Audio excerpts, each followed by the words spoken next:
पढ़िएगा, देखिएगा आज का पहला क्वेश्चन क्या है। क्या कह रहा है?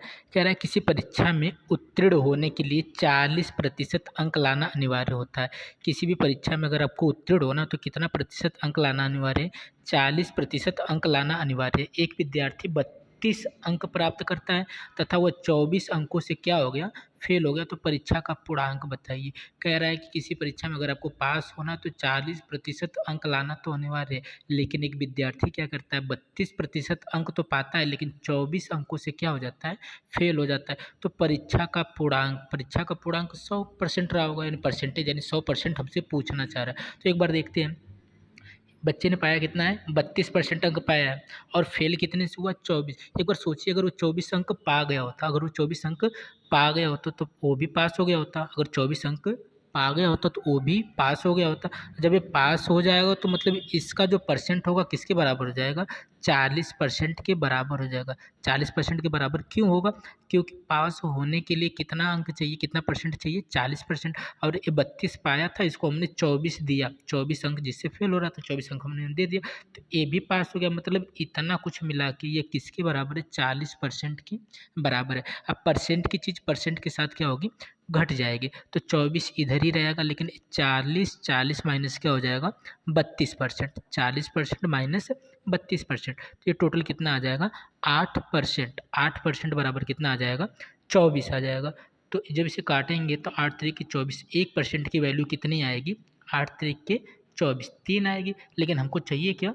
100%, क्योंकि पूर्णांक पूछा और पूर्णांक 100% का होगा। तो अगर 100% निकालेंगे, जब 100% निकालेंगे तो 1% बराबर 3 है, तो 100% बराबर कितना आ जाएगा? 300। अतः हमारा जो आंसर बी वाला है एकदम सही है। उम्मीद करते हैं कि आपको ये क्वेश्चन समझ में आ गया होगा। आइए देखते हैं आज का अगला क्वेश्चन। अगला क्वेश्चन पढ़िएगा, देखिएगा क्या कह रहा है। एक मिनट। हाँ, देखिएगा, कह रहा है किसी संख्या में पहले 20% की क्या की जाती है? वृद्धि की जाती है तथा बाद में उसमें 10% की क्या कर दी जाती है? कमी की जाती है। तो संख्या में कितने प्रतिशत का परिवर्तन हुआ, इस चीज़ को ध्यान रखिएगा। परिवर्तन यानी कितने का बदलाव हुआ उसको पूछ रहा है। कह रहा है एक ही संख्या है, पहले तो उसमें हमने 20% की वृद्धि कर दी, फिर उसी संख्या में हमने एक बार क्या कर दी? 10% की कमी कर दी। तो हम मान लेते हैं कि संख्या पहली बार कितनी रही होगी? 100, लेकिन हमने इसमें वृद्धि करके इसे कितना कर दिया? 120। दूसरी बार फिर वही संख्या थी, लेकिन इसमें हमने 10% की कमी की। अब देखो, वृद्धि होगा तो 100 में जोड़ कर लिखेंगे, जैसे हमने 120 लिख दिया, लेकिन कमी होगी तो 100 में घटा के लिखेंगे। 100 में जब घटा के लिखेंगे तो ये कितना हो जाएगा? 90 हो जाएगा। कितना होगा? 90 हो जाएगा। अगर कुछ बदलाव ना होता, और ये बदलाव वाला है, बिना बदलाव ना होता, इसका एक एक जीरो हटा दीजिए, इसका एक एक जीरो क्या करिए? हटा दीजिए। तो ये 10 दहा में कितना होता? 100 होता। लेकिन ये कितना आ चुका है? 12 और 9, तो 12 नवा 108। तो आप खुद देखिए ना, इस 100 की चीज़ कितनी हो चुकी है? 108 हो चुकी है। तो बदलाव कितने का हुआ? अरे 100 की चीज़ 108 होगी, मतलब 8% की क्या हुई? वृद्धि। बदलाव तो ये होगा ना, जो चीज़ 100 थी अब 108 हो चुकी, मतलब 8% की वृद्धि, यानी परिवर्तन क्या बताएंगे? 8% का वृद्धि बताएंगे। एक बार फिर से देखिएगा, 20% की वृद्धि थी तो 100 से हमने 120 कर दिया, 10% की कमी थी तो 100 से हमने 90 कर दिया। अगर पहले का देखा जाए तो 100 गुणे 100, यानी इसमें एक जीरो काट देंगे, 10 गुणे 10 तो 100 होगा, लेकिन इसमें कभी जीरो काट दे तो 12 गुणे 9, 12 9 100, 100 की चीज़ 100। ऐसा क्वेश्चन जब भी होगा, एक बार कमी एक बार वृद्धि, उसको 10 गुणे 10 करिएगा, और 20% की वृद्धि मतलब 120, बाद में एक एक जीरो अपना काट लीजिएगा। उम्मीद करते हैं कि आपको ये क्वेश्चन समझ में आ गया होगा। आइए देखते हैं आज का अगला क्वेश्चन।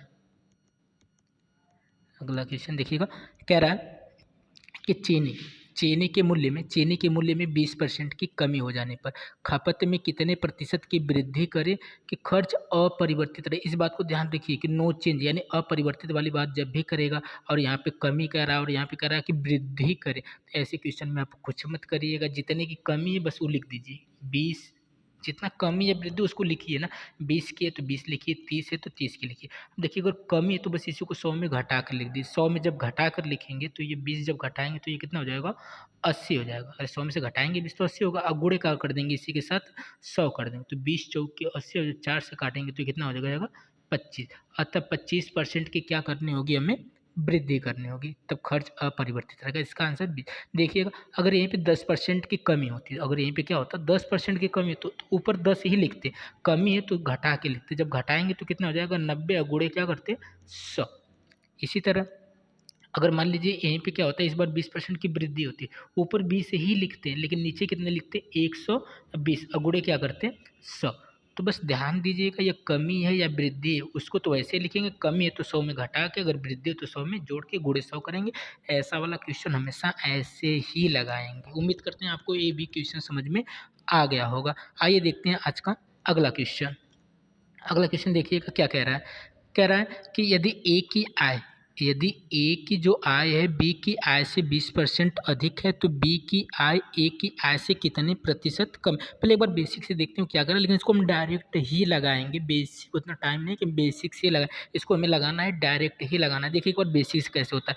ए की आय बी की आय से 20% अधिक है, मतलब जो ए की आय है ना बी की आय से 20% अधिक है, मतलब बी अगर 100 होगा तो ये कितना होगा 120 होगा। तभी ना उसने साफ साफ कहा ए की आय बी की आय से कितना है 20% अधिक है, मतलब ये 100 होगा तो ये कितना होगा 120 होगा। फिर कह रहा है कि बी की आय ए की आय से कितने प्रतिशत कम। कम ज़्यादा मतलब माइनस करना होगा, जब माइनस करेंगे तो 20, ये 20 और किससे तुलना किया देखो ध्यान से, बी की आय ए की आय से यहाँ पे लगा, मतलब से तुलना तो ए से करनी, तो ए कितना है 120, ए कितना है 120 और गुणे क्या कर देंगे 100 कर देंगे। अब जब इसको काटेंगे तो 0 से 0 कट जाए, ये 6 आएगा, 6 से जब 100 में भाग देंगे तो 16 से ही 2/3 इसका आंसर आ जाए। लेकिन हमें ऐसे करना ही नहीं है, हम इसको क्या करेंगे एक डायरेक्ट तरीके से करेंगे। कि डायरेक्ट कैसे आएगा, हमें डायरेक्ट इसका आंसर चाहिए, तो ऐसे में कुछ मत करना। 20% अधिक, जैसे अभी चीनी की खपत वाला आप देखें ना, जैसे चीनी का खपत वाला सेम वैसे ही करेंगे। 20% अधिक है तो कमी हो या अधिक हो इसको तो वैसे लिखेंगे, तो 20 है तो 20 लिखिए, 20 है तो 20 लिखिए, अधिक है तो बस इसको क्या कर दीजिए 120 कर दीजिए और गुणे में क्या कर दीजिए 100 कर दीजिए। फिर वही काटेंगे, 6 कटेगा 6 से फिर भाग देंगे, फिर यही आ जाएगा। अगर यहीं पे कहता है कि 30% अधिक है, अगर यहीं पे कहता है कि 30% अधिक है तो यहाँ पे रखते हैं 30 और नीचे कितना रखते हैं 130 और गुणे क्या करते हैं 100। उम्मीद करते हैं कि आपको ये क्वेश्चन भी समझ में आ गया होगा। आइए देखते हैं आज का अगला क्वेश्चन और आखिरी क्वेश्चन। हम डेली 5 क्वेश्चन ही करने वाले हैं और एक ट्रिकी और डायरेक्ट माध्यम से ही करेंगे। तो देखिए 5वां क्वेश्चन क्या कह रहा है। कह रहा है किसी एक संख्या जो है 2000, संख्या 2000 का 12% का 20% कितना होगा। कह रहा है संख्या 2000 का 12% का 20%। पहले तो एक चीज़ जान जाइए, का मतलब क्या होता है गुणा, और परसेंट मतलब क्या होता है 1/100। तो कुछ मत करिए, जहाँ का है वहाँ गुणा करिए, जहाँ परसेंट वहाँ 1/100।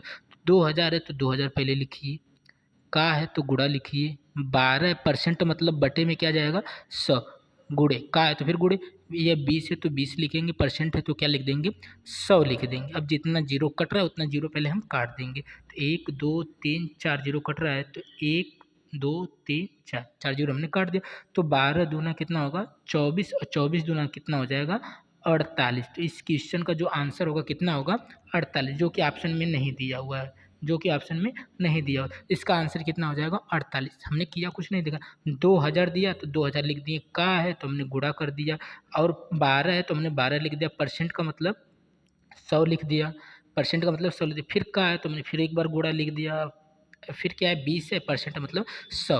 तो इस तरह इसका आंसर कितना आ गया 48। उम्मीद करते हैं कि ये 5 क्वेश्चन आपको समझ में